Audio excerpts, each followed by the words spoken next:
వెనకటి కాలంలో యుద్ధాలు ఎలా ఉండేవంటే సైనిక నిర్మాణం, కాలిబలం, అశ్వికదళం, గజబలం, రథాలు ఉండేవి. ఆయుధాలకు వస్తే కత్తులు, ఈటలు, డాళ్ళు, విల్లు, బాణాలు, గదలు. తర్వాత కాలంలో ఫిరంగులు వచ్చాయి.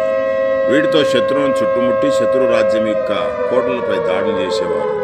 వారి రాజ్యాన్ని ఆక్రమించుకునేవారు.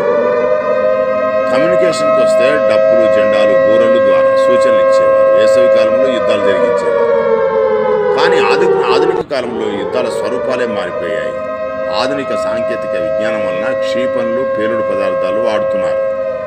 ఈ యుద్ధాల వలన ప్రాణ నష్టం, ఆస్తి నష్టం, ఆర్థిక వ్యవస్థ గందరగోళం, ప్రజలు మానసికంగాను శారీరకంగాను జీవితాంతం బాధపడుతూ ఉంటున్నారు. రెచ్చగొట్టే నాయకులు అధికారం, సంపద కోసమే యుద్ధాలు చేస్తున్నారు. ఇరాన్ దేశం ఏమంటుందంటే, మేమేమైనా పర్వాలేదు, మా ప్రజలు ఏమైనా పర్వాలేదు, మేమైతే యుద్ధం చేస్తాం అంటుంది.